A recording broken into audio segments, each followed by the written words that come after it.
Accident, and I tell you this, it's the same woman, not a doubt of it.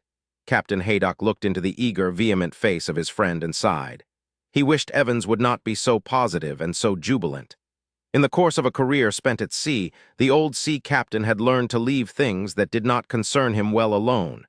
His friend, Evans, late CID inspector, had a different philosophy of life.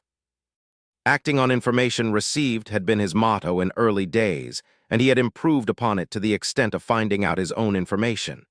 Inspector Evans had been a very smart, wide-awake officer and had justly earned the promotion which had been his.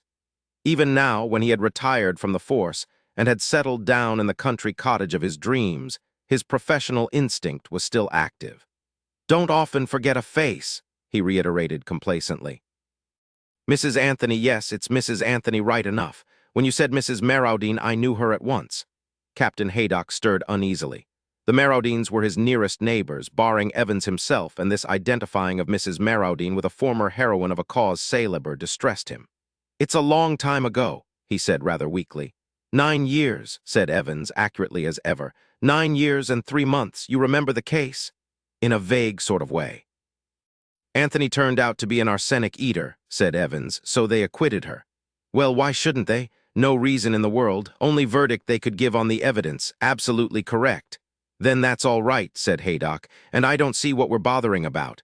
"Who's bothering? I thought you were." "Not at all. The thing's over and done with," summed up the captain. "If Mrs. Marowdine at one time of her life was unfortunate enough to be tried and acquitted for murder, it's not usually considered unfortunate to be acquitted," put in Evans. "You know what I mean," said Captain Haydock irritably. "If the poor lady has been through that harrowing experience, it's no business of ours to rake it up, is it?" Evans did not answer. "Come now, Evans, the lady was innocent, you've just said so." "I didn't say she was innocent, I said she was acquitted." "It's the same thing." "Not always." Captain Haydock, who had commenced to tap his pipe out against the side of his chair, stopped and sat up with a very alert expression. "Hallo, allo, allo," he said. "The wind's in that quarter, is it? You think she wasn't innocent?" "I wouldn't say that, I just don't know. Anthony was in the habit of taking arsenic. His wife got it for him. One day, by mistake, he takes far too much. Was the mistake his or his wife's?" Nobody could tell, and the jury very properly gave her the benefit of the doubt. "That's all quite right, and I'm not finding fault with it. All the same, I'd like to know." Captain Haydock transferred his attention to his pipe once more. "Well," he said comfortably, "it's none of our business." "I'm not so sure. But surely, listen to me a minute. This man, Marowdine, in his laboratory this evening, fiddling round with tests you remember, yes. He mentioned Marsh's test for arsenic. Said you would know all about it, it was in your line, and chuckled.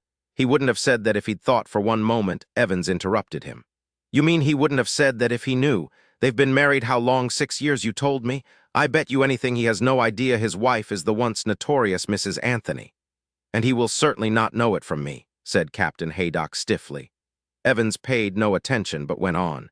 "You interrupted me just now. After Marsh's test, Marowdine heated a substance in a test tube. The metallic residue he dissolved in water and then precipitated it by adding silver nitrate. That was a test for chlorates. A neat, unassuming little test.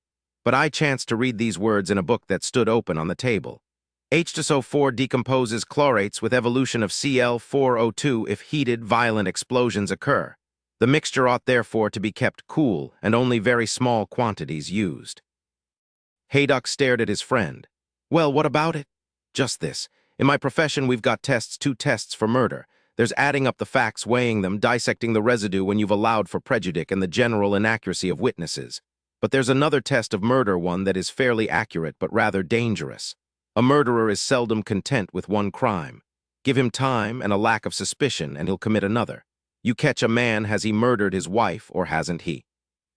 Perhaps the case isn't very black against him. Look into his past if you find that he's had several wives and that they've all died, shall we say, rather curiously. Then you know, I'm not speaking legally, you understand. I'm speaking of moral certainty. Once you know, you can go ahead looking for evidence." "Well, I'm coming to the point. That's all right if there is a past to look into. But suppose you catch your murderer at his or her first crime, then that test will be one from which you get no reaction. But suppose the prisoner was acquitted starting life under another name. Will or will not the murderer repeat the crime? That's a horrible idea. Do you still say it's none of our business?" Yes, I do. You've no reason to think that Mrs. Marowdine is anything but a perfectly innocent woman. The ex-inspector was silent for a moment. Then he said slowly, I told you that we looked into her past and found nothing. That's not quite true. There was a stepfather.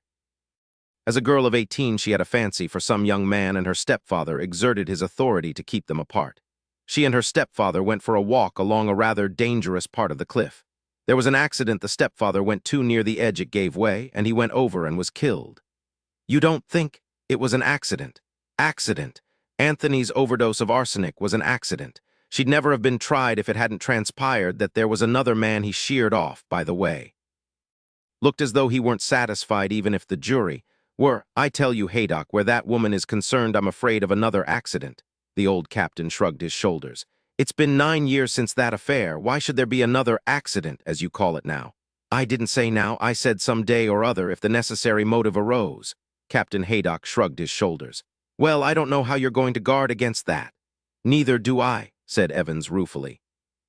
I should leave well alone, said Captain Haydock. No good ever came of butting into other people's affairs. But that advice was not palatable to the ex-inspector. He was a man of patience but determination. Taking leave of his friend, he sauntered down to the village, revolving in his mind the possibilities of some kind of successful action. Turning into the post office to buy some stamps, he ran into the object of his solicitude, George Marowdine.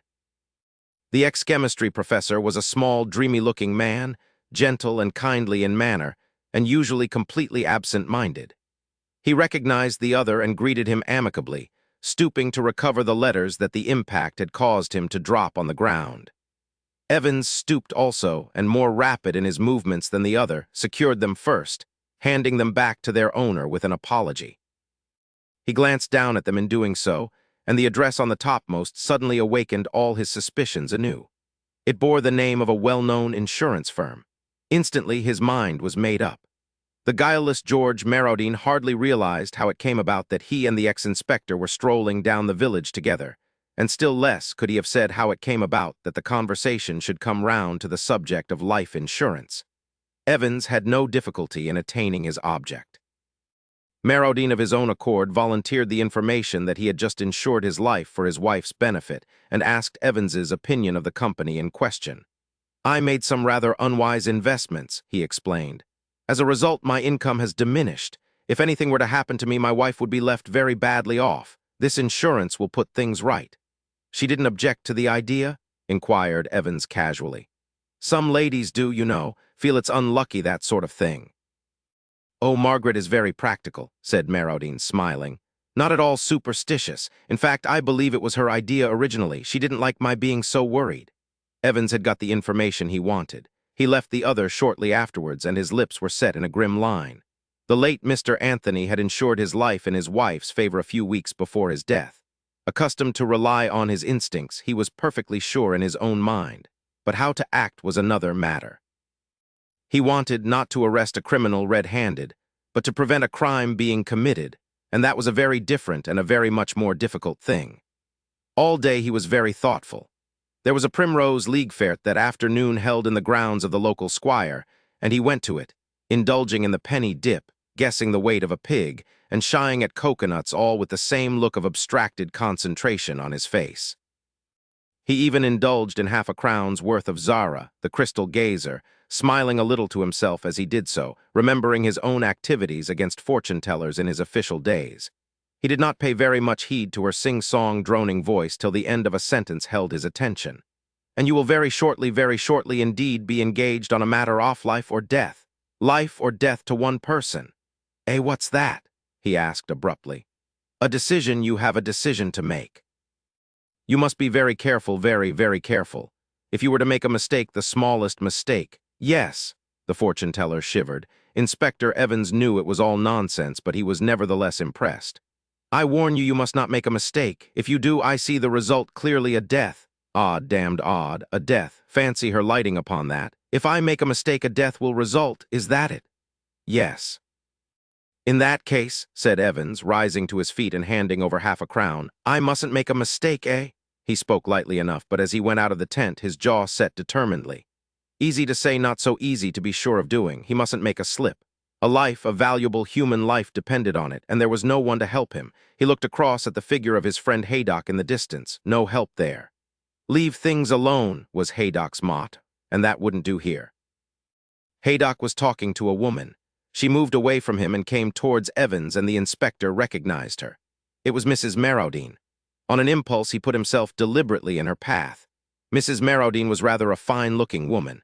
She had a broad, serene brow, very beautiful brown eyes, and a placid expression. She had the look of an Italian Madonna, which she heightened by parting her hair in the middle and looping it over her ears. She had a deep, rather sleepy voice. She smiled up at Evans, a contented, welcoming smile. "I thought it was you, Mrs. Anthony, I mean Mrs. Marrowdean," he said glibly. He made the slip deliberately, watching her without seeming to do so. He saw her eyes widen, heard the quick intake of her breath, but her eyes did not falter. She gazed at him steadily and proudly. "I was looking for my husband," she said quietly. "Have you seen him anywhere about?" "He was over in that direction when I last saw him." They went side by side in the direction indicated, chatting quietly and pleasantly. The inspector felt his admiration mounting. What a woman, what self-command, what wonderful poise, a remarkable woman and a very dangerous one. He felt sure a very dangerous one. He still felt very uneasy, though he was satisfied with his initial step. He had let her know that he recognized her. That would put her on her guard. She would not dare attempt anything rash. There was the question of Marrowdean. If he could be warned. They found the little man absently contemplating a china doll which had fallen to his share in the penny dip. His wife suggested going home, and he agreed eagerly. Mrs. Marrowdean turned to the inspector. "Won't you come back with us and have a quiet cup of tea, Mr. Evans?" Was there a faint note of challenge in her voice? He thought there was. "Thank you, Mrs. Marrowdean. I should like to very much." They walked there, talking together of pleasant, ordinary things. The sun shone, a breeze blew gently, everything around them was pleasant and ordinary. Their maid was out at the tea. "Eat," Mrs. Marrowdean explained when they arrived at the charming old-world cottage. She went into her room to remove her hat, returning to set out tea and boil the kettle on a little silver lamp. From a shelf near the fireplace, she took 3 small bowls and saucers. "We have some very special Chinese tea," she explained. "And we always drink it in the Chinese manner out of bowls, not cups." She broke off, peered into a cup, and exchanged it for another with an exclamation of annoyance. "George, it's too bad of you. You've been taking these bowls again." "I'm sorry, dear," said the professor apologetically. "They're such a convenient size. The ones I ordered haven't come." "One of these days you'll poison us all," said his wife with a half-laugh. "Mary finds them in the laboratory and brings them back here, and never troubles to wash them out unless they've anything very noticeable in them. Why, you were using one of them for potassium cyanide the other day. Really, George, it's frightfully dangerous." Marrowdean looked a little irritated. "Mary's no business to remove things from the laboratory. She's not to touch anything there. But we often leave our teacups there after tea. How is she to know? Be reasonable, dear." The professor went into his laboratory, murmuring to himself, and with a smile Mrs. Marrowdean poured boiling water on the tea and blew out the flame of the little silver lamp. Evans was puzzled, yet a glimmering of light penetrated to him. For some reason or other, Mrs. Marrowdean was showing her hand. Was this to be the accident? Was she speaking of all this so as deliberately to prepare her alibi beforehand, so that when one day the accident happened, he would be forced to give evidence in her favor? Stupid of her, if so, because before that suddenly he drew in his breath. She had poured the tea into the 3 bowls. One she set before him, one before herself, the other she placed on a little table by the fire near the chair her husband usually sat in, and it was as she placed this last one on the table that a little strange smile curved round her lips. It was the smile that did it. He knew, a remarkable woman, a dangerous woman. No waiting, no preparation. This very afternoon with him here as witness. The boldness of it took his breath away. It was clever, it was damnably clever. He would be able to prove nothing. She counted on his not suspecting simply because it was so soon. A woman of lightning rapidity of thought and action. He drew a deep breath and leaned forward. "Mrs. Marrowdean, I'm a man of queer whims. Will you be very kind and indulge me in one of them?" She looked inquiring but unsuspicious. He rose, took the bowl from in front of her and crossed to the little table where he substituted it for the other. This other he brought back and placed in front of her. "I want to see you drink this." Her eyes met his. They were steady, unfathomable. The color slowly drained from her face. She stretched out her hand, raised the cup. He held his breath. Supposing all along he had made a mistake. She raised it to her lips at the last moment. With a shudder, she leant forward and quickly poured it into a pot containing a fern. Then she sat back and gazed at him defiantly. He drew a long sigh of relief and sat down again. "Well," she said. Her voice had altered. It was slightly mocking, defiant. He answered her soberly and quietly. "You are a very clever woman, Mrs. Marrodine. I think you understand me. There must be no repetition. You know what I mean." "I know what you mean." Her voice was even devoid of expression. He nodded his head, satisfied. She was a clever woman, and she didn't want to be hanged. "To your long life and to that of your husband," he said significantly and raised his tea to his lips. Then his face changed. It contorted horribly. He tried to rise to cry out. His body stiffened, his face went purple. He fell back, sprawling over his chair, his limbs convulsed. Mrs. Marrodine leaned forward, watching him. A little smile crossed her lips. She spoke to him very softly and gently. "You made a mistake, Mr. Evans. You thought I wanted to kill George. How stupid of you, how very stupid." She sat there a minute longer, looking at the dead man, the third man who had threatened to cross her path and separate her from the man she loved. Her smile broadened. She looked more than ever like a Madonna. Then she raised her voice and called, "George, George! Oh, do come here. I'm afraid there's been the most dreadful accident. Poor Mr. Evans. The $1 million bond robbery. What a number of bond robberies there have been lately," I observed one morning, laying aside the newspaper. "Poirot, let us forsake the science of detection and take to crime instead. You are on the how do you say it? Get-rich-quick tack, mon ami. Well, look at this last coup, the $1 million worth of Liberty bonds which the London and Scottish Bank were sending to New York, and which disappeared in such a remarkable manner on board the Olympia. If it were not for the mal de mer and the difficulty of practicing the so excellent method of lavergire for a longer time than the few hours of crossing the Channel, I should delight to voyage myself on one of these big liners," murmured Poirot dreamily. "Yes, indeed," I said enthusiastically. "Some of them must be perfect palaces. The swimming baths, the lounges, the restaurant, the palm courts, really.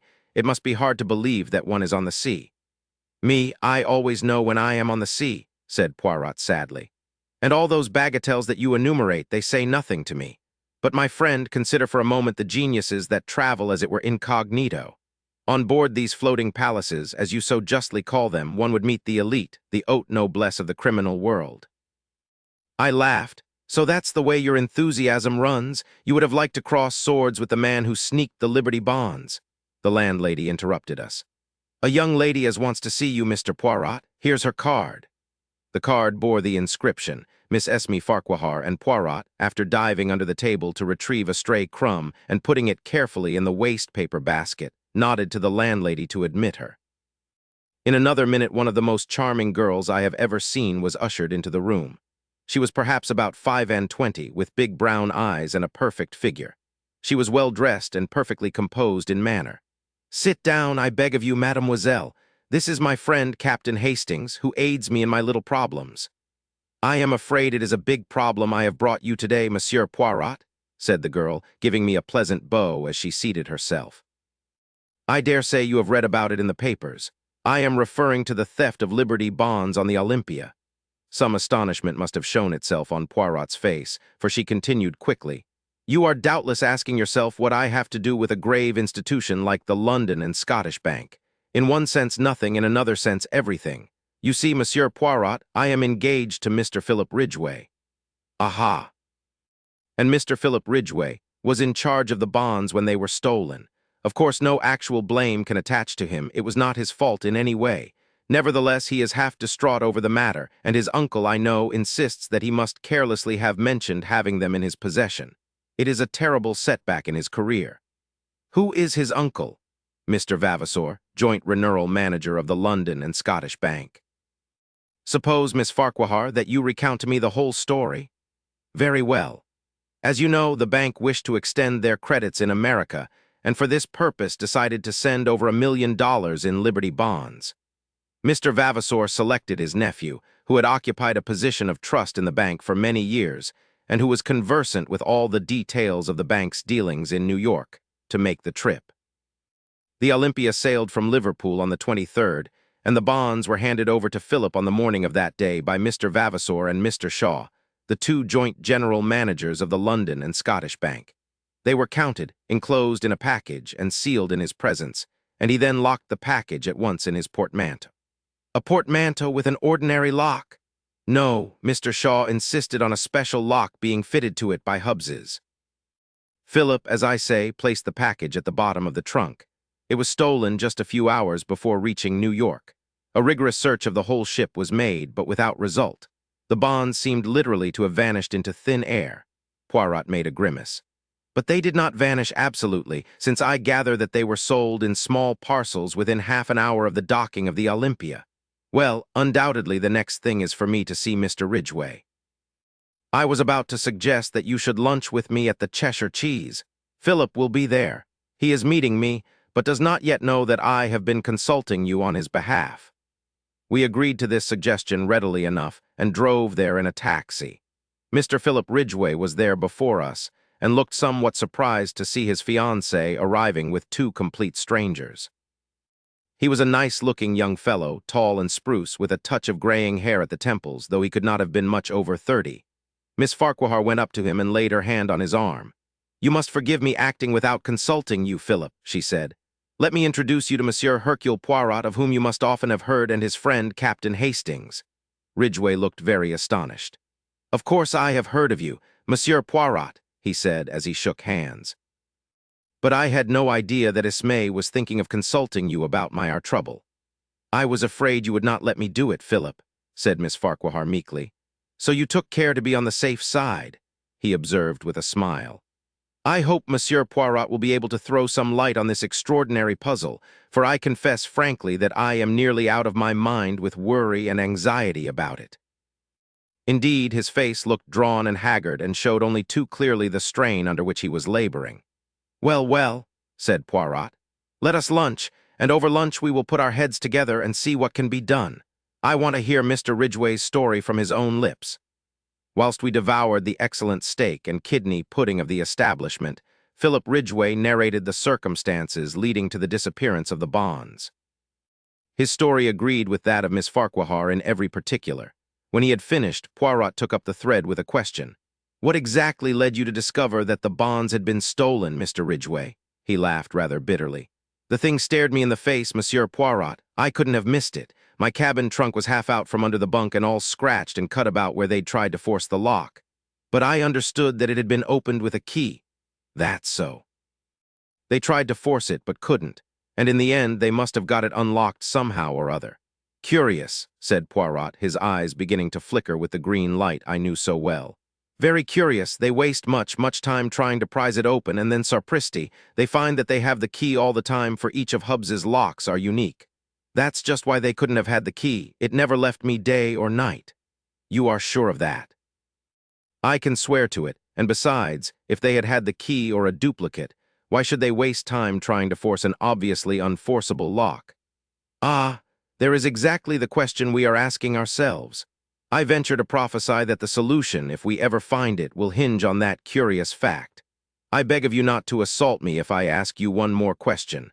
Are you perfectly certain that you did not leave the trunk unlocked?" Philip Ridgway merely looked at him, and Poirot gesticulated apologetically. "Ah, but these things can happen, I assure you. Very well, the bonds were stolen from the trunk. What did the thief do with them? How did he manage to get ashore with them?"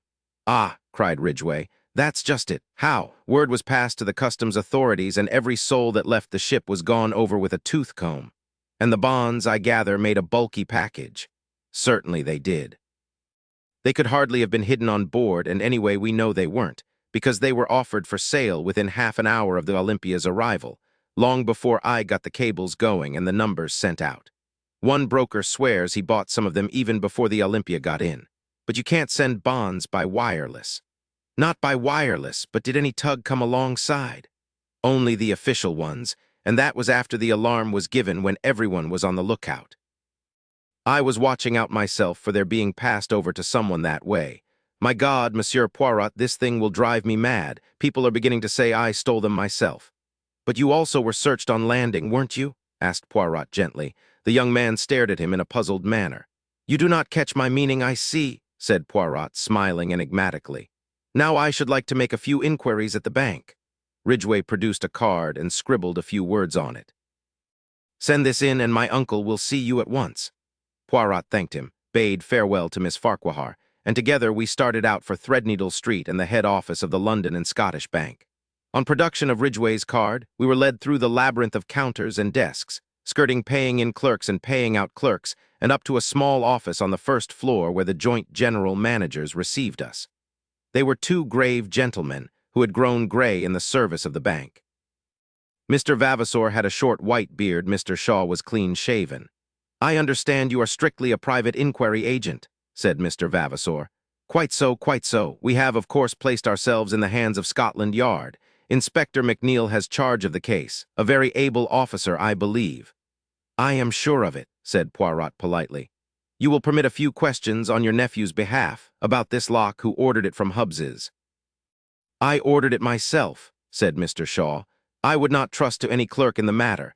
As to the keys, Mr. Ridgway had one, and the other two are held by my colleague and myself." "And no clerk has had access to them?" Mr. Shaw turned inquiringly to Mr. Vavasor. "I think I am correct in saying that they have remained in the safe where we placed them on the 23rd, said Mr. Vavasor. "A colleague was unfortunately taken ill a fortnight ago, in fact, on the very day that Philip left us. He has only just recovered. Severe bronchitis is no joke to a man of my age," said Mr. Shaw ruefully.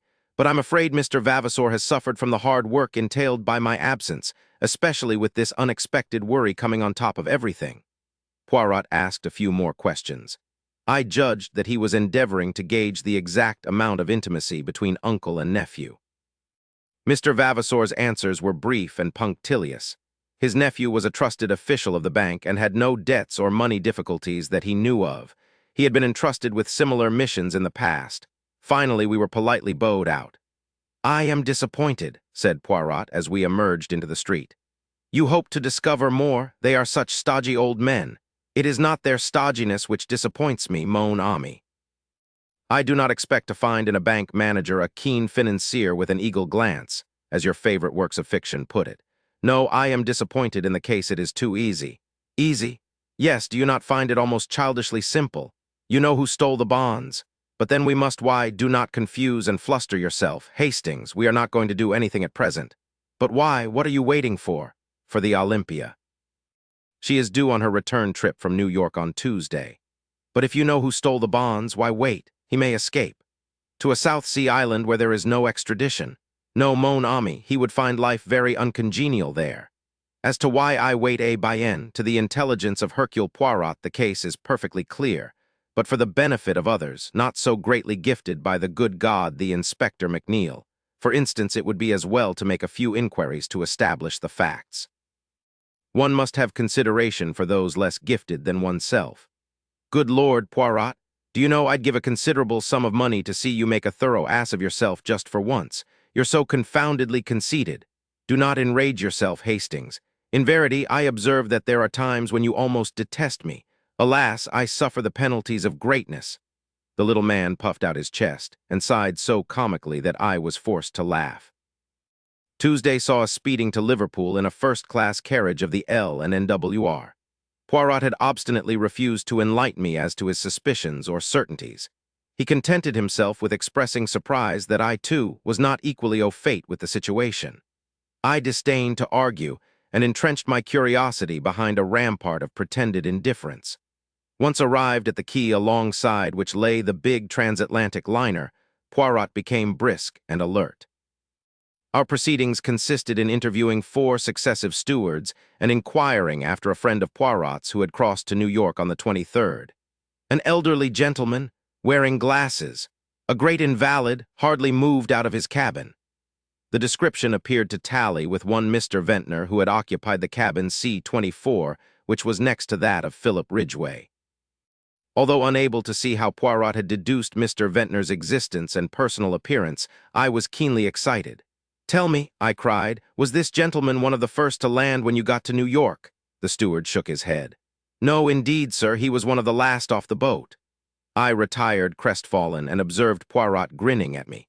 He thanked the steward, a note changed hands, and we took our departure. "It's all very well," I remarked heatedly, "but that last answer must have damned your precious theory, grin as you please. As usual, you see nothing, Hastings. That last answer is, on the contrary, the coping stone of my theory." I flung up my hands in despair. "I give it up. Oh, when we were in the train, speeding towards London, Poirot wrote busily for a few minutes, sealing up the result in an envelope. This is for the good Inspector McNeil. We will leave it at Scotland Yard in passing, and then to the Rendezvous restaurant, where I have asked Mrs. May Farquhar to do us the honor of dining with us.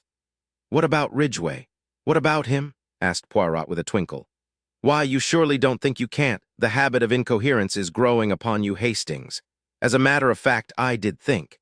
If Ridgway had been the thief, which was perfectly possible, the case would have been charming, a piece of neat methodical work. But not so charming for Miss Farquhar. Possibly you are right, therefore all is for the best. Now, Hastings, let us review the case. I can see that you are dying to do so. The sealed package is removed from the trunk and vanishes, as Miss Farquhar puts it, into thin air. We will dismiss the thin air theory, which is not practicable at the present stage of science, and consider what is likely to have become of it. Everyone asserts the incredulity of its being smuggled ashore. Yes, but you may know, Hastings, I do not. I take the view that, since it seemed incredible, it was incredible. Two possibilities remain. It was hidden on board, also rather difficult, or it was thrown overboard. With a cork on it, do you mean? Without a cork. I stared. But if the bonds were thrown overboard, they couldn't have been sold in New York. I admire your logical mind, Hastings. The bonds were sold in New York, therefore they were not thrown overboard. You see where that leads us? To be continued. Solution of the crime, the $1 million bond robbery. Where we were when we started. Jamais de la vie, if the package was thrown overboard and the bonds were sold in New York, the package could not have contained the bonds. Is there any evidence that the package did contain the bonds? Remember, Mr. Ridgway never opened it from the time it was placed in his hands in London. Yes, but then, Poirot waved an impatient hand. Permit me to continue. The last moment that the bonds are seen as bonds is in the office of the London and Scottish Bank on the morning of the 23rd. They reappear in New York half an hour after the Olympia gets in, and according to one man whom nobody listens to, actually before she gets in. Supposing, then, that they have never been on the Olympia at all, is there any other way they could get to New York? Yes. The Gigantic leaves Southampton on the same day as the Olympia, and she holds the record for the Atlantic. Mailed by the Gigantic, the bonds would be in New York the day before the Olympia arrived. All is clear. The case begins to explain itself.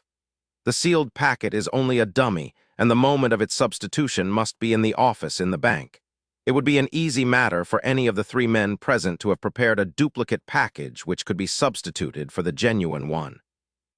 Tres bien, the bonds are mailed to a confederate in New York, with instructions to sell as soon as the Olympia is in, but someone must travel on the Olympia to engineer the supposed moment of the robbery. But why? Because if Ridgway merely opens the packet and finds it a dummy, suspicion flies at once to London. No, the man on board in the cabin next door does his work, pretends to force the lock in an obvious manner so as to draw immediate attention to the theft, really unlocks the trunk with a duplicate key, throws the package overboard, and waits until the last to leave the boat. Naturally, he wears glasses to conceal his eyes, and is an invalid since he does not want to run the risk of meeting Ridgway. He steps ashore in New York and returns by the first boat available. But which was he? The man who had a duplicate key, the man who ordered the lock, the man who has not been severely ill with bronchitis at his home in the country Finn, the stodgy old man, Mr. Shaw. There are criminals in high places sometimes, my friend. Ah, here we are. Mademoiselle, I have succeeded, you permit? And beaming, Poirot kissed the astonished girl lightly on either cheek. The mystery of Hunter's Lodge, after all, murmured Poirot. It is possible that I shall not die this time. Coming from a convalescent influenza patient, I hailed the remark as showing a beneficial optimism. I myself had been the first sufferer from the disease. Poirot in his turn had gone down. He was now sitting up in bed, propped up with pillows, his head muffled in a woolen shawl, and was slowly sipping a particularly noxious tisane which I had prepared according to his directions. His eye rested with pleasure upon a neatly graduated row of medicine bottles which adorned the mantelpiece. Yes, yes, my little friend continued. Once more shall I be myself again, the great Hercule Poirot, the terror of evildoers. Figure to yourself, mon ami, that I have a little paragraph to myself in society gossip. But yes, here it is. Go at criminals all out, Hercule Poirot, and believe me, girls, he's some Hercules. Our own pet society detective can't get a grip on you. Cause why? Cause he's got la grip himself, I laughed. Good for you, Poirot. You are becoming quite a public character, and fortunately you haven't missed anything of particular interest during this time. That is true. The few cases I have had to decline did not fill me with any regret. Our landlady stuck her head in at the door. There's a gentleman downstairs, says he must see Monsieur Poirot or you, Captain, seeing as he was in a great to-do, and with all that quite the gentleman I brought up his card. She handed me the bit of pasteboard. Mr. Roger Havering, I read. Poirot motioned with his head towards the bookcase, and I obediently pulled forth Who's Who. Poirot took it from me and scanned the pages rapidly. Second son of 5th Baron Windsor, married 1913 Zoe, 4th daughter of William Crabbe. I said. I rather fancy that's the girl who used to act at the Frivolity, only she called herself Zoe Carisbrooke. I remember she married some young man about town just before the war. Would it interest you, Hastings, to go down and hear what our visitor's particular little trouble is? Make him all my excuses. Roger Havering was a man of about 40, well set up and of smart appearance. His face, however, was haggard, and he was evidently laboring under great agitation. Captain Hastings, you are Monsieur Poirot's partner, I understand. It is imperative that he should come with me to Derbyshire today. I'm afraid that's impossible, I replied. Poirot is ill in bed, influenza. His face fell. Dear me, that is a great blow to me. The matter on which you want to consult him is serious. My God, yes, my uncle, the best friend I have in the world, was foully murdered last night. Here in London? No, in Derbyshire. I was in town and received a telegram from my wife this morning. Immediately upon its receipt, I determined to come round and beg Monsieur Poirot to undertake the case. If you will excuse me a minute, I said, struck by a sudden idea. I rushed upstairs and in a few brief words acquainted Poirot with the situation. He took any further words out of my mouth. I see. You want to go yourself, is it not so? Well, why not? You should know my methods by now. All I ask is that you should report to me fully every day and follow implicitly any instructions I may wire you. To this I willingly agreed. An hour later I was sitting opposite Mr. Havering in a first-class carriage on the Midland Railway, speeding rapidly away from London. To begin with, Captain Hastings, you must understand that Hunter's Lodge, where we are going and where the tragedy took place, is only a small shooting box in the heart of the Derbyshire moors. Our real home is near Newmarket, and we usually rent a flat in town for the season. Hunter's Lodge is looked after by a housekeeper who is quite capable of doing all we need when we run down for an occasional weekend. Of course, during the shooting season, we take down some of our own servants from Newmarket. My uncle, Mr. Harrington Pace, as you may know, my mother was a Miss Pace of New York, has, for the last 3 years, made his home with us.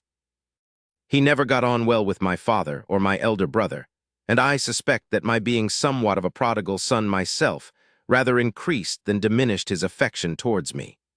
Of course, I am a poor man, and my uncle was a rich one. In other words, he paid the piper. But though exacting in many ways, he was not really hard to get on with, and we all three lived very harmoniously together. 2 days ago my uncle, rather wearied with some recent gaieties of ours in town, suggested that we should run down to Derbyshire for a day or two. My wife telegraphed to Mrs. Middleton, the housekeeper, and we went down that same afternoon. Yesterday evening I was forced to return to town, but my wife and my uncle remained on. This morning I received this telegram. He handed it over to me. Come at once, Uncle Harrington murdered last night. Bring good detective if you can, but do come, Zoe. Then, as yet you know no details?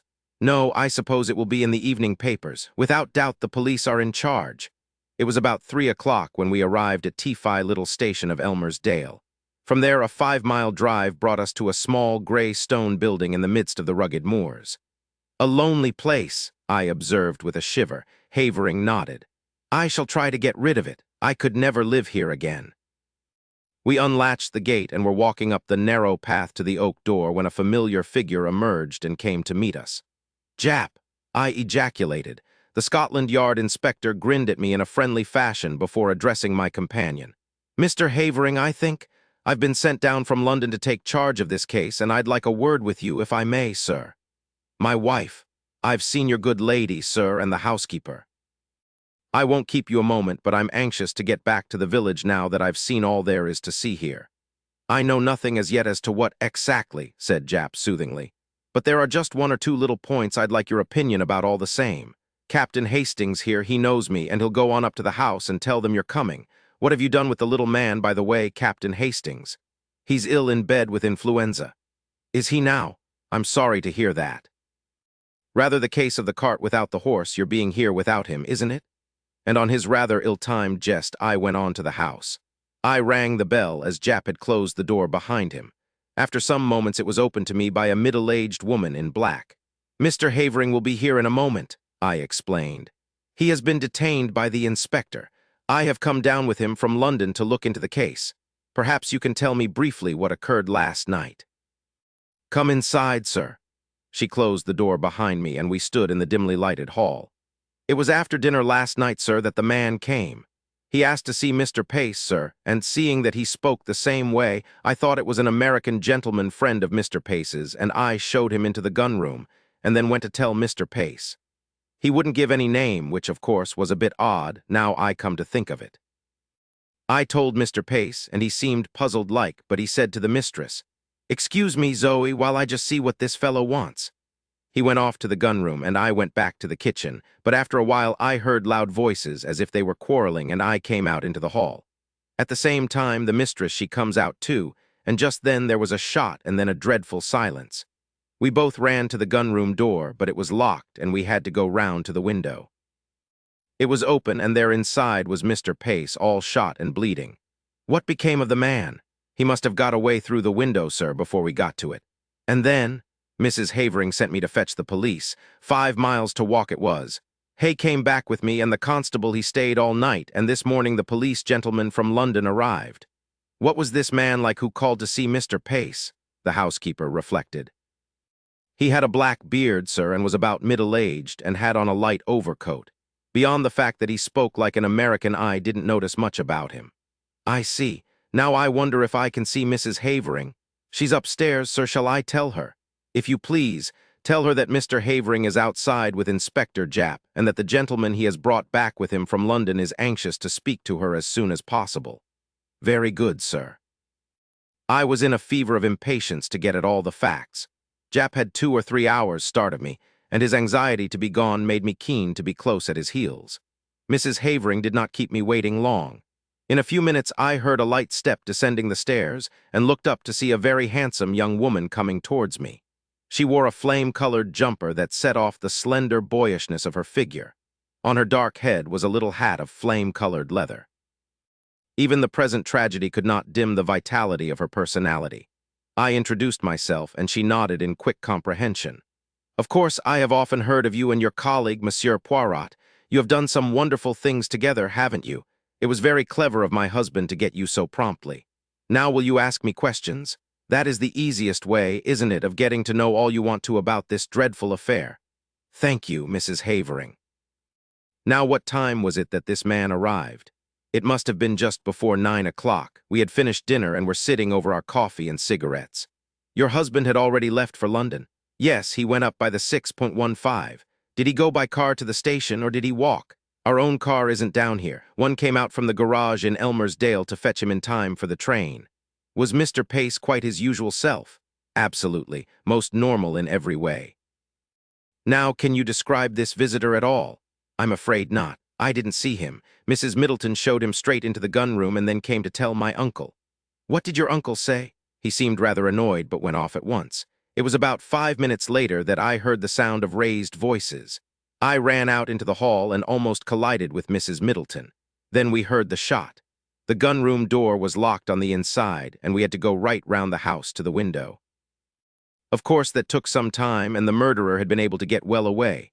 My poor uncle, her voice faltered, had been shot through the head. I saw at once that he was dead. I sent Mrs. Middleton for the police. I was careful to touch nothing in the room but to leave it exactly as I found it. I nodded approval. Now, as to the weapon? Well, I can make a guess at it, Captain Hastings. A pair of revolvers of my husband's were mounted upon the wall. One of them is missing. I pointed this out to the police, and they took the other one away with them. When they have extracted the bullet, I suppose they will know for certain. May I go to the gun room? Certainly. The police have finished with it, but the body has been removed. She accompanied me to the scene of the crime. At that moment, Havering entered the hall, and with a quick apology, his wife ran to him. I was left to undertake my investigations alone. I may as well confess at once that they were rather disappointing. In detective novels, clues abound, but here I could find nothing that struck me as out of the ordinary except a large bloodstain on the carpet where I judged the dead man had fallen. I examined everything with painstaking care and took a couple of pictures of the room with my little camera, which I had brought with me. I also examined the ground outside the window, but it appeared to have been so heavily trampled underfoot that I judged it was useless to waste time over it. No, I had seen all that Hunter's Lodge had to show me. I must go back to Elmer's Dale and get into touch with Jap. Accordingly, I took leave of the Herrings and was driven off in the car that had brought us up from the station. I found Jap at the Matlock Arms, and he took me forthwith to see the body. Harrington Pace was a small, spare, clean-shaven man, typically American in appearance. He had been shot through the back of the head, and the revolver had been discharged at close quarters. "Turned away for a moment," remarked Jap, and the other fellow snatched up a revolver and shot him. The one Mrs. Havering handed over to us was fully loaded, and I suppose the other one was also. Curious what darn fool things people do. Fancy keeping 2 loaded revolvers hanging up on your wall. "What do you think of the case?" I asked as we left the gruesome chamber behind us. "Well, I'd got my eye on Havering to begin with." "Oh, yes," noting my exclamation of astonishment. "Havering has 1 or 2 shady incidents in his past. When he was a boy at Oxford, there was some funny business about the signature on one of his father's checks. All hushed up, of course. Then, he's pretty heavily in debt now, and they're the kind of debts he wouldn't like to go to his uncle about, whereas you may be sure the uncle's will would be in his favor. Yes, I'd got my eye on him, and that's why I wanted to speak to him before he saw his wife, but their statements dovetail all right, and I've been to the station, and there's no doubt whatever that he left by the 6:15. That gets up to London about 10.3. He went straight to his club, he says, and if that's confirmed all right, why, he couldn't have been shooting his uncle here at 9 o'clock in a black beard." "Ah, yes, I was going to ask you what you thought about that beard," Jap winked. "I think it grew pretty fast, grew in the 5 miles from Elmer's Dale to Hunter's Lodge. Americans that I've met are mostly clean-shaven. Yes, it's amongst Mr. Pace's American associates that will have to look for the murderer. I questioned the housekeeper first and then her mistress, and their stories agree all right, but I'm sorry Mrs. Havering didn't get a look at the fellow. She's a smart woman, and she might have noticed something that would set us on the track." I sat down and wrote a minute and lengthy account to Poirot. I was able to add various further items of information before I posted the letter. The bullet had been extracted and was proved to have been fired from a revolver identical with the one held by the police. Furthermore, Mr. Havering's movements on the night in question had been checked and verified, and it was proved beyond doubt that he had actually arrived in London by the train in question. And thirdly, a sensational development had occurred. A city gentleman living at Ealing on crossing Haven Green to get to the district railway station that morning had observed a brown paper parcel stuck between the railings. Opening it, he found that it contained a revolver. He handed the parcel over to the local police station, and before night it was proved to be the one we were in search of, the fellow to that given us by Mrs. Havering. 1 bullet had been fired from it. All this I added to my report. A wire from Poirot arrived whilst I was at breakfast the following morning. "Of course, black-bearded man was not Havering, only you or Jap would have such an idea. Wire me description of housekeeper, and what clothes she wore this morning, same of Mrs. Havering. Do not waste time taking photographs of interiors, they are underexposed, and not in the least artistic." It seemed to me that Poirot's style was unnecessarily facetious. I also fancied he was a shade jealous of my position on the spot with full facilities for handling the case. His request for a description of the clothes worn by the 2 women appeared to me to be simply ridiculous, but I complied as well as I, a mere man, was able to. At 11, a reply wire came from Poirot. "Advise Jap arrest housekeeper before it is too late." Dumbfounded, I took the wire to Jap. He swore softly under his breath. "He's the goods, Monsieur Poirot. If he says so, there's something in it. And I hardly noticed the woman. I don't know that I can go so far as arresting her, but I'll have her watched. We'll go up right away and take another look at her." But it was too late. Mrs. Middleton, that quiet middle-aged woman who had appeared so normal and respectable, had vanished into thin air. Her box had been left behind. It contained only ordinary wearing apparel. There was no clue in it to her identity or as to her whereabouts. From Mrs. Havering, we elicited all the facts we could. I engaged her about 3 weeks ago when Mrs. Emery, our former housekeeper, left. She came to me from Mrs. Selborne's agency in Mount Street, a very well-known place. I get all my servants from there. They sent several women to see me, but this Mrs. Middleton seemed much the nicest and had splendid references. I engaged her on the spot and notified the agency of the fact. I can't believe that there was anything wrong with her. She was such a nice, quiet woman. The thing was certainly a mystery. Whilst it was clear that the woman herself could not have committed the crime, since at the moment the shot was fired, Mrs. Havering was with her in the hall, nevertheless, she must have some connection with the murder, or why should she suddenly take to her heels and bolt? I wired the latest development to Poirot and suggested returning to London and making inquiries at Selborne's agency. Poirot's reply was prompt. Useless to inquire at agency, they will never have heard of her. Find out what vehicle took her up to Hunter's Lodge when she first arrived there. Though mystified, I was obedient. The means of transport in Elmer's Dale were limited. The local garage had 2 battered Ford cars, and there were 2 station flys. None of these had been requisitioned on the date in question. Questioned, Mrs. Havering explained that she had given the woman the money for her fare down to Derbyshire, and sufficient to hire a car or fly to take her up to Hunter's Lodge.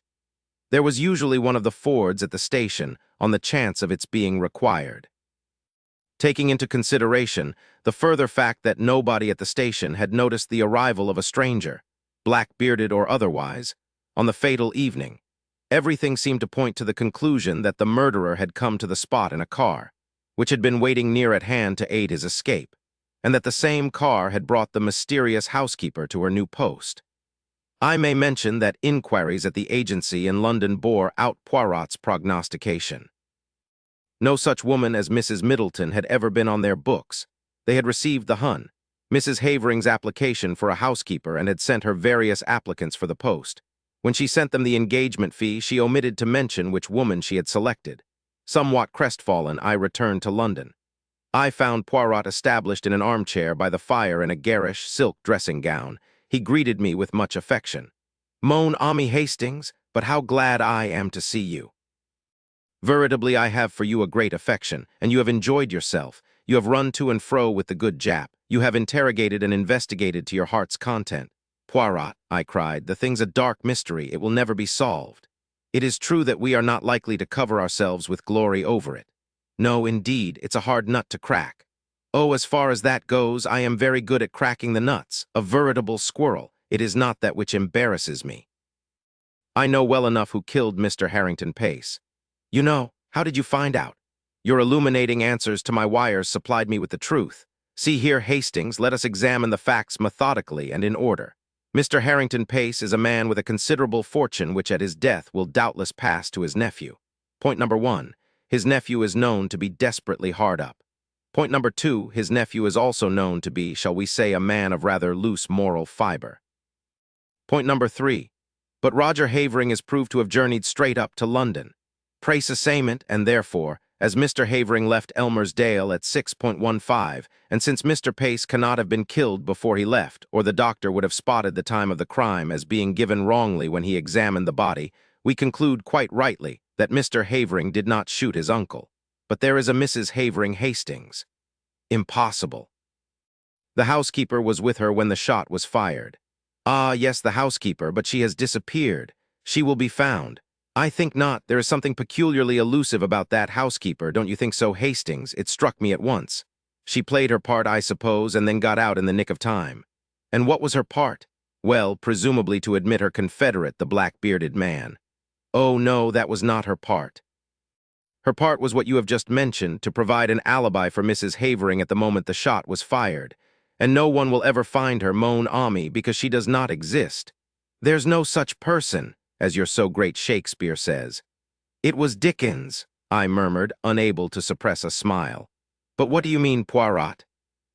I mean that Zoe Havering was an actress before her marriage, that you and Jap only saw the housekeeper in a dark hall, a dim middle-aged figure in black with a faint, subdued voice, and finally that neither you nor Jap, nor the local police whom the housekeeper fetched, ever saw Mrs. Middleton and her mistress at one and the same time. It was child's play for that clever and daring woman.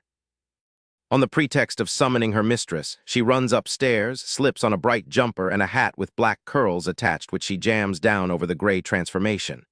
A few deft touches and the makeup is removed, a slight dusting of rouge, and the brilliant Zoe Havering comes down with her clear ringing voice. Nobody looks particularly at the housekeeper. Why should they? There is nothing to connect her with the crime. She too has an alibi. But the revolver that was found at Ealing. Mrs. Havering could not have placed it there. No, that was Roger Havering's job, but it was a mistake on their part. It put me on the right track. A man who has committed murder with a revolver which he found on the spot would fling it away at once. He would not carry it up to London with him. No, the motive was clear. The criminals wished to focus the interest of the police on a spot far removed from Derbyshire. They were anxious to get the police away as soon as possible from the vicinity of Hunter's Lodge. Of course, the revolver found at Ealing was not the one with which Mr. Pace was shot. Roger Havering discharged one shot from it, brought it up to London, went straight to his club to establish his alibi, then went quickly out to Ealing by the district. A matter of about 20 minutes only, placed the parcel where it was found and so back to town. That charming creature, his wife, quietly shoots Mr. Pace after dinner. You remember he was shot from behind. Another significant point that. Reloads the revolver and puts it back in its place, and then starts off with her desperate little comedy. It's incredible, I murmured, fascinated, and yet it is true. By Ensuer, my friend, it is true, but to bring that precious pair to justice, that is another matter. Well, Jap must do what he can. I have written him fully, but I very much fear, Hastings, that we shall be obliged to leave them to fate, or le bon Dieu, whichever you prefer. The wicked flourish like a green bay tree, I reminded him. But at a price, Hastings, always at a price, croyez-moi. Poirot's forebodings were confirmed. Jap, though convinced of the truth of his theory, was unable to get together the necessary evidence to ensure a conviction. Mr. Pace's huge fortune passed into the hands of his murderers. Nevertheless, Nemesis did overtake them, and when I read in the paper that the Hun. Roger and Mrs. Havering were amongst those killed in the crashing of the air mail to Paris, I knew that justice was satisfied. Miss Pollitt took hold of the knocker and rapped politely on the cottage door. After a discreet interval, she knocked again. The parcel under her left arm shifted a little as she did so, and she readjusted it. Inside the parcel was Mrs. Spenlow's new green winter dress, ready for fitting. From Miss Pollitt's left hand dangled a bag of black silk, containing a tape measure, a pincushion, and a large, practical pair of scissors. Miss Pollitt was tall and gaunt, with a sharp nose, pursed lips, and meager iron-gray hair. She hesitated before using the knocker for the third time. Glancing down the street, she saw a figure rapidly approaching. Miss Hartnell, jolly, weather-beaten, 55, shouted out in her usual loud bass voice, "Good afternoon, Miss Pollitt." The dressmaker answered, "Good afternoon, Miss Hartnell." Her voice was excessively thin and genteel in its accents. She had started life as a lady's maid. "Excuse me," she went on, "but do you happen to know if by any chance Mrs. Spenlow isn't at home?" "Not the least idea," said Miss Hartnell. "It's rather awkward, you see. I was to fit on Mrs. Spenlow's new dress this afternoon. 3:30, she said." Miss Hartnell consulted her wristwatch. "It's a little past the half hour now." "Yes." "I have knocked 3 times, but there doesn't seem to be any answer, so I was wondering if perhaps Mrs. Spenlow might have gone out and forgotten. She doesn't forget appointments as a rule, and she wants the dress to wear the day after tomorrow." Miss Hartnell entered the gate and walked up the path to join Miss Pollitt outside the door of Laburnum Cottage. "Why doesn't Gladys answer the door?" she demanded. "Oh no, of course, it's Thursday, Gladys's day out. I expect Mrs. Spenlow has fallen asleep." "I don't expect you've made enough noise with this thing." Seizing the knocker, she executed a deafening rat-a-tat-tat and in addition thumped upon the panels of the door. She also called out in a stentorian voice, "What ho, within there?" There was no response. Miss Pollitt murmured, "Oh, I think Mrs. Spenlow must have forgotten and gone out. I'll call round some other time." She began edging away down the path. "Nonsense," said Miss Hartnell firmly. "She can't have gone out. I'd have met her. I'll just take a look through the windows and see if I can find any signs of life." She laughed in her usual hearty manner to indicate that it was a joke, and applied a perfunctory glance to the nearest window-pane perfunctory because she knew quite well that the front room was seldom used, Mr. and Mrs. Spenlow preferring the small back sitting room. Perfunctory as it was, though, it succeeded in its object. Miss Hartnell, it is true, saw no signs of life. On the contrary, she saw through the window Mrs. Spenlow lying on the hearthrug dead. "Of course," said Miss Hartnell, telling the story afterwards, "I managed to keep my head. That Pollitt creature wouldn't have had the least idea of what to do. 'Got to keep our heads,' I said to her. 'You stay here and I'll go for Constable Palk.' She said something about not wanting to be left, but I paid no attention at all. One has to be firm with that sort of person. I've always found they enjoy making a fuss. So I was just going off when, at that very moment, Mr. Spenlow came round the corner of the house." Here Miss Hartnell made a significant pause. It enabled her audience to ask breathlessly, "Tell me, how did he look?" Miss Hartnell would then go on, "Frankly, I suspected something at once. He was far too calm. He didn't seem surprised in the least. And you may say what you like, it isn't natural for a man to hear that his wife is dead and display no emotion whatever." Everybody agreed with this statement. The police agreed with it, too. So suspicious did they consider Mr. Spenlow's detachment that they lost no time in ascertaining how that gentleman was situated as a result of his wife's death. When they discovered that Mrs. Spenlow had been the moneyed partner, and that her money went to her husband under a will made soon after their marriage, they were more suspicious than ever. Miss Marple, that sweet-faced and some said vinegar-tongued elderly spinster who lived in the house next to the rectory, was interviewed very early, within half an hour of the discovery of the crime. She was approached by Police Constable Palk, importantly thumbing a notebook. "If you don't mind, ma'am, I've a few questions to ask you," Miss Marple said. "In connection with the murder of Mrs. Spenlow?" Palk was startled. "May I ask, madam, how you got to know of it?" "The fish," said Miss Marple. The reply was perfectly intelligible to Constable Palk. He assumed correctly that the fishmonger's boy had brought it, together with Miss Marple's evening meal. Miss Marple continued gently. "Lying on the floor in the sitting room, strangled possibly by a very narrow belt, but whatever it was taken away." Palk's face was wrathful. "How that young Fred gets to know everything," Miss Marple cut him short adroitly. She said, "There's a pin in your tunic." Constable Palk looked down, startled. He said, "They do say, see a pin and pick it up all the day you'll have good luck. I hope that will come true. Now what is it you want me to tell you?" Constable Palk cleared his throat, looked important, and consulted his notebook. "Statement was made to me by Mr. Arthur Spenlow, husband of the deceased. Mr. Spenlow says that at 2:30, as far as he can say, he was rung up by Miss Marple and asked if he would come over at 3:15, as she was anxious to consult him about something. Now, ma'am, is that true?" "Certainly not," said Miss Marple. "You did not ring up Mr. Spenlow at 2:30, neither at 2:30 nor any other time." "Ah," said Constable Palk, and sucked his mustache with a good deal of satisfaction. "What else did Mr. Spenlow say?" "Mr. Spenlow's statement was that he came over here as requested, leaving his own house at 3:10, that on arrival here he was informed by the maid-servant that Miss Marple was not at home." "That part of it is true," said Miss Marple. "He did come here, but I was at a meeting at the Women's Institute." "Ah," said Constable Palk again. Miss Marple exclaimed, "Do tell me, Constable, do you suspect Mr. Spenlow?" "It's not for me to say at this stage, but it looks to me as though somebody, naming no names, had been trying to be artful." Miss Marple said thoughtfully, "Mr. Spenlow?" She liked Mr. Spenlow. He was a small, spare man, stiff and conventional in speech, the acme of respectability. It seemed odd that he should have come to live in the country. He had so clearly lived in towns all his life. To Miss Marple he confided the reason. He said, "I have always intended, ever since I was a small boy, to live in the country some day and have a garden of my own. I have always been very much attached to flowers. My wife, you know, kept a flower shop. That's where I saw her first." A dry statement, but it opened up a vista of romance.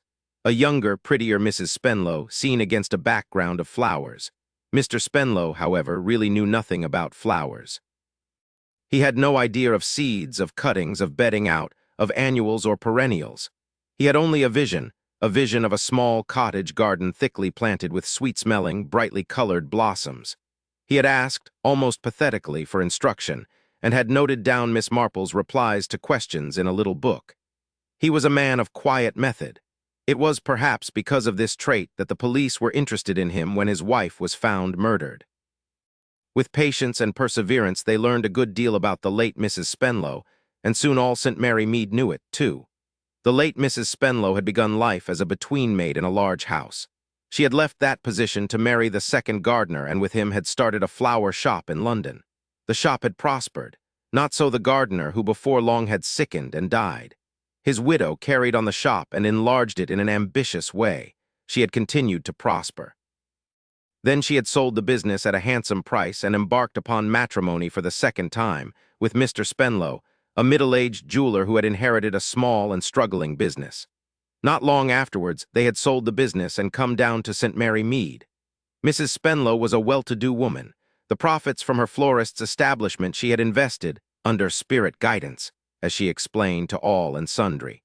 The spirits had advised her with unexpected acumen. All her investments had prospered, some in quite a sensational fashion. Instead, however, of this increasing her belief in spiritualism, Mrs. Spenlow basely deserted mediums and sittings, and made a brief but wholehearted plunge into an obscure religion with Indian affinities which was based on various forms of deep breathing. When, however, she arrived at St. Mary Mead, she had relapsed into a period of Orthodox Church of England beliefs. She was a good deal at the vicarage and attended church services with assiduity. She patronized the village shops, took an interest in the local happenings, and played village bridge. A humdrum everyday life, and suddenly murder. Colonel Melchett, the chief constable, had summoned Inspector Slack. Slack was a positive type of man. When he had made up his mind, he was sure. He was quite sure now. "Husband did it, sir," he said. "You think so?" "Quite sure of it. You've only got to look at him." Guilty as hell, never showed a sign of grief or emotion. He came back to the house knowing she was dead. Wouldn't he at least have tried to act the part of the distracted husband? Not him, sir, too pleased with himself. Some gentlemen can't act, too stiff. "Any other woman in his life?" Colonel Melchett asked. "Haven't been able to find any trace of one. Of course, he's the artful kind. He'd cover his tracks. As I see it, he was just fed up with his wife. She got the money, and I should say was a trying woman to live with, always taking up with some ism or other. He cold-bloodedly decided to do away with her and live comfortably on his own." "Yes, that could be the case, I suppose. Depend upon it, that was it. Made his plans careful, pretended to get a phone call." Melchett interrupted him. "No call been traced?" "No, sir. That means either that he lied or that the call was put through from a public telephone booth. The only two public phones in the village are at the station and the post office. Post office it certainly wasn't. Mrs. Blade sees everyone who comes in. Station it might be. Train arrives at 2:27 and there's a bit of a bustle then. But the main thing is he says it was Miss Marple who called him up, and that certainly isn't true. The call didn't come from her house, and she herself was away at the Institute. You're not overlooking the possibility that the husband was deliberately got out of the way by someone who wanted to murder Mrs. Spenlow. You're thinking of young Ted Gerard, aren't you, sir? I've been working on him. What we're up against there is lack of motive. He doesn't stand to gain anything. He's an undesirable character, though, quite a pretty little spot of embezzlement to his credit. I'm not saying he isn't a wrong un. Still, he did go to his boss and own up to that embezzlement. And his employers weren't wise to it. An Oxford grouper, said Melchett. Yes, sir, became a convert and went off to do the straight thing and own up to having pinched money. I'm not saying, mind you, that it mayn't have been astuteness. He may have thought he was suspected and decided to gamble on honest repentance. You have a skeptical mind, Slack, said Colonel Melchett. By the way, have you talked to Miss Marple at all? What's she got to do with it, sir? Oh, nothing, but she hears things, you know. Why don't you go and have a chat with her? She's a very sharp old lady. Slack changed the subject. One thing I've been meaning to ask you, sir. That domestic service job where the deceased started her career, Sir Robert Abercrombie's place. That's where that jewel robbery was emeralds worth a packet. Never got them. I've been looking it up. Must have happened when the Spenlow woman was there, though she'd have been quite a girl at the time. Don't think she was mixed up in it, do you, sir? Spenlow, you know, was one of those little tuppenny-halfpenny jewelers, just the chap for a fence. Melchett shook his head. Don't think there's anything in that. She didn't even know Spenlow at the time. I remember the case. Opinion in police circles was that a son of the house was mixed up in it, Jim Abercrombie, awful young waster. Had a pile of debts, and just after the robbery they were all paid off, some rich woman, so they said, but I don't know. Old Abercrombie hedged a bit about the case, tried to call the police off. It was just an idea, sir, said Slack. Miss Marple received Inspector Slack with gratification, especially when she heard that he had been sent by Colonel Melchett. Now, really, that is very kind of Colonel Melchett. I didn't know he remembered me. He remembers you, all right. Told me that what you didn't know of what goes on in St. Mary Mead isn't worth knowing. Too kind of him, but really I don't know anything at all. About this murder, I mean. You know what the talk about it is. Oh, of course, but it wouldn't do, would it, to repeat just idle talk, Slack said with an attempt at geniality. This isn't an official conversation, you know. It's in confidence, so to speak. You mean you really want to know what people are saying, whether there's any truth in it or not? That's the idea. Well, of course, there's been a great deal of talk and speculation, and there are really two distinct camps, if you understand me. To begin with, there are the people who think that the husband did it. A husband or a wife is, in a way, the natural person to suspect, don't you think so? Maybe, said the inspector cautiously. Such close quarters, you know, then so often the money angle. I hear that it was Mrs. Spenlow who had the money, and therefore Mr. Spenlow does benefit by her death. In this wicked world, I'm afraid the most uncharitable assumptions are often justified. He comes into a tidy sum, all right. Just so. It would seem quite plausible, wouldn't it, for him to strangle her, leave the house by the back, come across the fields to my house, ask for me and pretend he'd had a telephone call from me, then go back and find his wife murdered in his absence, hoping, of course, that the crime would be put down to some tramp or burglar. The inspector said feebly. She mightn't have known, and received a pitying smile in reply, but Miss Marple interrupted him. Oh, but they hadn't. You know that for a fact. Everyone would have known if they'd quarreled. The maid, Gladys Brent, she'd have soon spread it round the village. The inspector said feebly. She mightn't have known, and received a pitying smile in reply. Miss Marple went on. And then there's the other school of thought. Ted Gerard, a good-looking young man. I'm afraid, you know, that good looks are inclined to influence one more than they should. Our last curate but won quite a magical effect.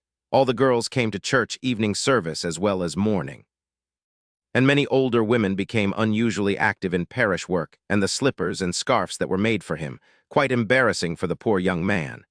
But let me see, where was I? Oh yes, this young man, Ted Gerard. Of course, there has been talk about him. He's come down to see her so often. Though Mrs. Spenlow told me herself that he was a member of what I think they call the Oxford Group, a religious movement.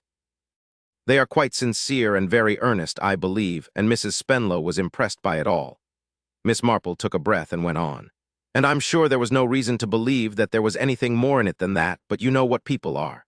Quite a lot of people are convinced that Mrs. Spenlow was infatuated with the young man and that she'd lent him quite a lot of money. And it's perfectly true that he was actually seen at the station that day. In the train, the 2:27 down train. But of course it would be quite easy, wouldn't it, to slip out of the other side of the train and go through the cutting and over the fence and round by the hedge and never come out of the station entrance at all, so that he need not have been seen going to the cottage. And of course people do think that what Mrs. Spenlow was wearing was rather peculiar. Peculiar? A kimono, not a dress. Miss Marple blushed. That sort of thing, you know, is perhaps rather suggestive to some people. You think it was suggestive? Oh no, I don't think so. I think it was perfectly natural. You think it was natural? Under the circumstances, yes. Miss Marple's glance was cool and reflective. Inspector Slack said, it might give us another motive for the husband, jealousy. Oh no, Mr. Spenlow would never be jealous. He's not the sort of man who notices things. If his wife had gone away and left a note on the pincushion, it would be the first he'd know of anything of that kind. Inspector Slack was puzzled by the intent way she was looking at him. He had an idea that all her conversation was intended to hint at something he didn't understand. She said now with some emphasis, didn't you find any clues, Inspector, on the spot? People don't leave fingerprints in cigarette ash nowadays, Miss Marple. But this, I think, she suggested, was an old-fashioned crime, Slack said sharply. Now what do you mean by that? Miss Marple remarked slowly, I think, you know, that Constable Palk could help you. He was the first person on the scene of the crime, as they say. Mr. Spenlow was sitting in a deck chair. He looked bewildered. He said in his thin, precise voice, I may, of course, be imagining what occurred. My hearing is not as good as it was, but I distinctly think I heard a small boy call after me, Yah, who's a crippen. It conveyed the impression to me that he was of the opinion that I had killed my dear wife. Miss Marple, gently snipping off a dead rose head, said, that was the impression he meant to convey, no doubt. But what could possibly have put such an idea into a child's head? Miss Marple coughed. Listening, no doubt, to the opinions of his elders. You really mean that other people think that also? Quite half the people in St. Mary Mead. But my dear lady, what can possibly have given rise to such an idea? I was sincerely attached to my wife. She did not, alas, take to living in the country as much as I had hoped she would do, but perfect agreement on every subject is an impossible idea. I assure you I feel her loss very keenly. Probably, but if you will excuse my saying so, you don't sound as though you do. Mr. Spenlow drew his meager frame up to its full height. My dear lady, many years ago I read of a certain Chinese philosopher who, when his dearly loved wife was taken from him, continued calmly to beat a gong in the street, a customary Chinese pastime, I presume exactly as usual. The people of the city were much impressed by his fortitude. But, said Miss Marple, the people of St. Mary Mead react rather differently. Chinese philosophy does not appeal to them. But you understand, Miss Marple nodded. My Uncle Henry, she explained, was a man of unusual self-control. His motto was never display emotion. He, too, was very fond of flowers. I was thinking, said Mr. Spenlow with something like eagerness, that I might perhaps have a pergola on the west side of the cottage, pink roses and perhaps wisteria. And there is a white starry flower, whose name for the moment escapes me. In the tone in which she spoke to her grandnephew, aged 3, Miss Marple said, I have a very nice catalogue here with pictures. Perhaps you would like to look through it. I have to go up to the village. Leaving Mr. Spenlow sitting happily in the garden with his catalogue, Miss Marple went up to her room, hastily rolled up a dress in a piece of brown paper, and leaving the house, walked briskly up to the post office. Miss Pollitt, the dressmaker, lived in rooms over the post office. But Miss Marple did not at once go through the door and up the stairs. It was just 2:30, and a minute late, the much Benham bus drew up outside the post office door. It was one of the events of the day in St. Mary Mead. The postmistress hurried out with parcels connected with the shop side of her business, for the post office also dealt in sweets, cheap books, and children's toys. For some 4 minutes, Miss Marple was alone in the post office. Not till the postmistress returned to her post did Miss Marple go upstairs and explain to Miss Pollitt that she wanted her old gray crepe altered and made more fashionable if that were possible. Miss Pollitt promised to see what she could do. The chief constable was rather astonished when Miss Marple's name was brought to him. She came in with many apologies. So sorry, so very sorry to disturb you. You are so busy, I know, but then you have always been so very kind, Colonel Melchett, and I felt I would rather come to you instead of to Inspector Slack. For one thing, you know, I should hate Constable Palk to get into any trouble. Strictly speaking, I suppose he shouldn't have touched anything at all. Colonel Melchett was slightly bewildered. He said, Palk, that's the St. Mary Mead constable, isn't it? What has he been doing? He picked up a pin, you know. It was in his tunic. And it occurred to me at the time that it was quite probable he had actually picked it up in Mrs. Spenlow's house. Quite. But after all, you know, what's a pin? Matter of fact, he did pick the pin up just by Mrs. Spenlow's body. Came and told Slack about it yesterday. You put him up to that, I gather. Oughtn't to have touched anything, of course, but as I said, what's a pin? It was only a common pin, sort of thing any woman might use. Oh, no, Colonel Melchett, that's where you're wrong. To a man's eye, perhaps, it looked like an ordinary pin, but it wasn't. It was a special pin, a very thin pin, the kind you buy by the box, the kind used mostly by dressmakers. Melchett stared at her, a faint light of comprehension breaking in on him. Miss Marple nodded her head several times, eagerly. Yes, of course. It seems to me so obvious. She was in her kimono because she was going to try on her new dress, and she went into the front room, and Miss Pollitt just said something about measurements and put the tape measure round her neck. And then all she'd have to do was to cross it and pull quite easy, so I've heard. And then, of course, she'd go outside and pull the door to and stand there knocking as though she'd just arrived. But the pin shows she'd already been in the house. And it was Miss Pollitt who telephoned to Spenlow? Yes. From the post office at 2:30, just when the bus comes, and the post office would be empty. Colonel Melchett said, But my dear Miss Marple, why? In heaven's name, why? You can't have a murder without a motive. Well, I think, you know, Colonel Melchett, from all I've heard, that the crime dates from a long time back. It reminds me, you know, of my 2 cousins, Antony and Gordon. Whatever Antony did always went right for him, and with poor Gordon it was just the other way about. Race horses went lame, and stocks went down, and property depreciated. As I see it, the 2 women were in it together. In what? The robbery, long ago, very valuable emeralds, so I've heard, the lady's maid and the tweenie, because one thing hasn't been explained, how, when the tweenie married the gardener, did they have enough money to set up a flower shop? The answer is, it was her share of the swag, I think is the right expression. Everything she did turned out well. Money made money. But the other one, the lady's maid, must have been unlucky. She came down to being just a village dressmaker. Then they met again. Quite all right at first, I expect, until Mr. Ted Gerard came on the scene. Mrs. Spenlow, you see, was already suffering from conscience and was inclined to be emotionally religious. This young man no doubt urged her to face up and to come clean, and I dare say she was strung up to do it. But Miss Pollitt didn't see it that way. All she saw was that she might go to prison for a robbery she had committed years ago, so she made up her mind to put a stop to it all. I'm afraid, you know, that she was always rather a wicked woman. I don't believe she'd have turned a hair if that nice, stupid Mr. Spenlow had been hanged. Colonel Melchett said slowly, "We can verify your theory up to a point. The identity of the Pollitt woman with the lady's maid at the Abercrombies," but Miss Marple reassured him. "It will be all quite easy. She's the kind of woman who will break down at once when she's taxed with the truth. And then, you see, I've got her tape measure. I abstracted it yesterday when I was trying on. When she misses it and thinks the police have got it, well, she's quite an ignorant woman and she'll think it will prove the case against her in some way." She smiled at him encouragingly. "You'll have no trouble, I can assure you."